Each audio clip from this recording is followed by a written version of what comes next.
Hi, welcome to a special edition of Cities Timelines where we ask the question, will the new Plazas and Promenades DLC destroy my city and make me want to rage quit? Let's look at the history. Park Life was the first DLC that really changed a lot of mechanics in the game, and as a result, a lot of mods got caught out with that. Industries, same thing happened there. It came out and bang-o, a lot of things broke. Campus changed some underlying functionality in the game and whack, there it went. Sunset Harbor, we got a situation where a lot of modders got to have the code in advance, and a lot of the mods were ready to go the day it released. But modders who had left the scene did not update their mods, and there were a number that were very popular that had to go by the wayside because of Sunset Harbor. We found other mods that also fell by the wayside with airports. Looking at you, loading screen mod. Why? And so we have to ask, given the history we've had with recent DLCs, are we going to see a lot of mods break? Are we going to have cities that depend on those mods working? Or are they going to break with them? Well, Plazas and Promenades, what does it promise? For a lot of people, it promises fear and loathing, and they're ready to rage quit because of it. But no, calm down. Look at the writing here. What does it have? Pedestrian streets. We already have pedestrian street assets, and they work. For them to work in the game, it takes a tweak here, a tweak there. We're not changing a lot of existing mechanics. We're using the mechanics that are there to give us a desired effect. Pedestrian zones and new policies. We got zones already, and we've got policies for quite some time. And adding new policies, frankly, doesn't break anything. I've never heard anybody say, oh, curse Sunset Harbor for the way it added that one policy that broke all my mods. No. It's never the policies that do it. So we're safe there. District specializations, we've had those since Green Cities.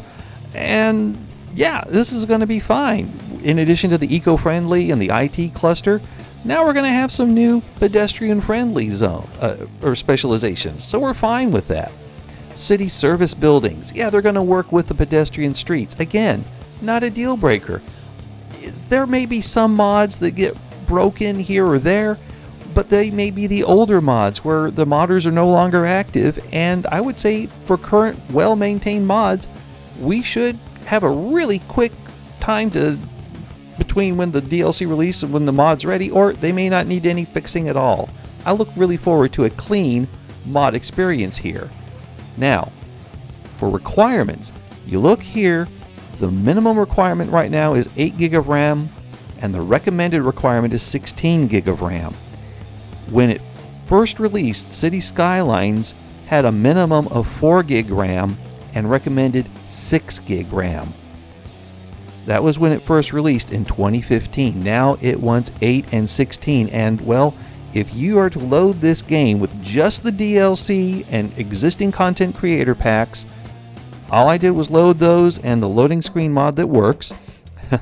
It showed that I had 9.7 gig of memory used. Now, if I add in all the other assets that are with the new DLC as well as the content creator packs, well, the DLC alone brings in 300 new assets, including network assets, which take up more memory than regular assets. And the content creator packs, I think it's about 100 each, something like that or more. This is going to significantly increase the overhead of memory for your machine. And that means that minimum of 8 gig RAM, it's already not enough to run the DLCs. 16 gig RAM will run it, and I think it'll run it comfortably, but you're going to be tight. It's going to be a tight game. And I know people say I can run a page file, and that's better than nothing, but physical RAM will always beat a page file in terms of performance. So if you want your game to perform at top levels, you're going to need at least 16 gig of RAM, and possibly more if you want to have additional mods and assets. So this will bump up your RAM requirements. Now, some of you out there may say, well, hey, I already play on the lowest settings. I'm not going to be impacted. Well, the lowest settings, yeah, well, that's for the graphics. This is what's already loaded in memory that you could call upon. It's a separate system from the graphics. It may not play out the way you think. And some of you may think, oh, I'm never going to play it again. You're going to join the angry panda. Well, now hold on, calm down. The 16 gig of RAM is not that hard to get. It's not that bad. Some of you maybe, prices and stuff, you got your reasons, but for most of us, we can get that amount. So the question is, this new DLC, Plazas and Promenades, going to break my games? I don't think so. I think it's going to be a good one as far as the mods go.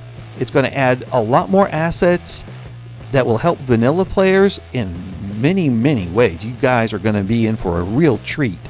And for experienced gamers who are already modding, who already enjoy pedestrian roads, we're already looking at how these are wider and have a little bit more function, and there's animation, and there's some really cool stuff to be had in there. Overall, I'm really looking forward to this not breaking my game. So, was I being a little clickbaity? Yeah, I sure was. That's how it happens here in the big city. So, hope you like, comment, and subscribe, and stick around for more Cities Timelines videos. Have a great day.